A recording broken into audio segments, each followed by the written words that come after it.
Hello everyone and welcome back. So let's get right into this. Let me get my pen up. Aha, I can write.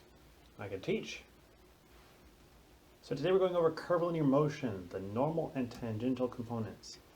This is both awesome and absolutely terrifying, which is most of how engineering is, so you should kind of get used to it by now. Or at least try to get used to it. Work on that. Okay, so first off, you see these cars are traveling along a clover-leaf interchange.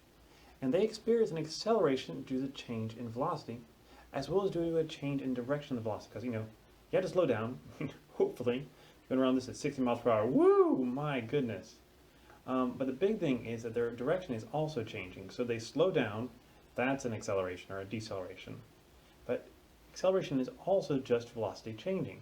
So my velocity looks like this, and now it looks like this.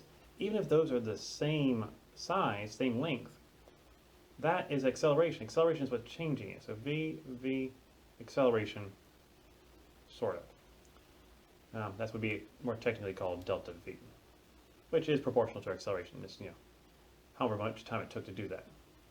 So if you change direction, there is an acceleration there. Now, if we know the rate it travels along the curve, and we know how much its car speed is increasing or decreasing, can we figure out the total acceleration? That's a big key word here, because there's going to be components to that acceleration. Why do you care about the total acceleration of the car? Spoiler alert, so people don't die. Okay, now right here we have a boy and he's swinging upward with velocity v. And we can analyze this using an NT coordinate system. That's normal, tangential. One coordinate is tangential to the direction of motion, the other one is normal to that. As he rises, the magnitude of his velocity is changing. It is slowing down, and thus his acceleration is also changing. How can we figure out the velocity and acceleration at the bottom of the arc? What would it be? Well, once again, we have to figure out all the components. And also, do you think we can use a different coordinate system? We could. It just would be much more difficult in some cases. So the reason we would switch coordinate systems is usually to make problems simpler. Okay, just make problems simpler.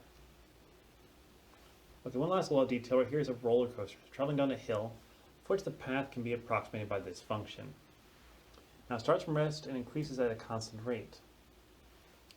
And hopefully, using these new skills we're about to gain, we'll be able to figure out what its velocity and acceleration are at the bottom so they don't go too fast and end up flying off a loop-de-loop. The reason why I want to know this is just because you need to keep it on the tracks. If it doesn't stay on the tracks, you're in trouble. Okay, so normal and tangential components. So when a particle moves along a curved path, we typically are going to describe it with these tangential and normal components. It's just very easy to do. Now the tangential component is in the direction of the velocity at that particular point. Okay, at that particular point. And it's also tangential, it will be tangent to the path because the velocity is always tangent to the path. Our normal component is always normal to the path at that particular point. So if we move over here, it would have changed.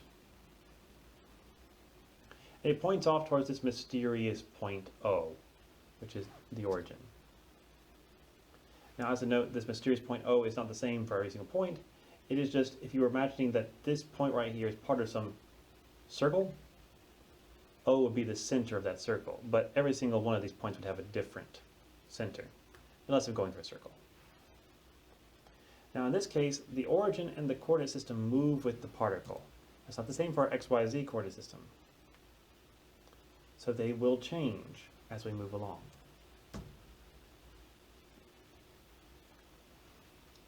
Now at any given point, the unit vector n is always pointing towards the center of curvature. And then we find the radius of curvature, rho, is defined as the perpendicular distance to that mysterious point. Now, there are cases where we know this because we're going through a loop-de-loop and we know where the center is. A lot of cases we don't, and we will eventually have an equation that tells us exactly how to calculate rho in those instances.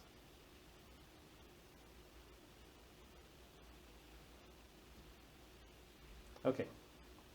As always, the velocity vector is always tangent to the path of motion. Always, always, always, always, always. This is true in our XYZ coordinate system. It's just that now our coordinate system is moving with us.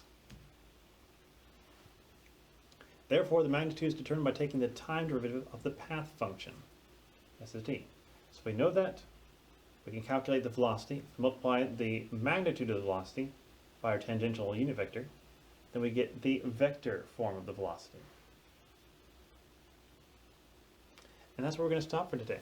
You're like, this doesn't seem all that different, and honestly, it's not. We're going to get some very fun details here from rho, but beyond that, the velocity aspect is very, very similar.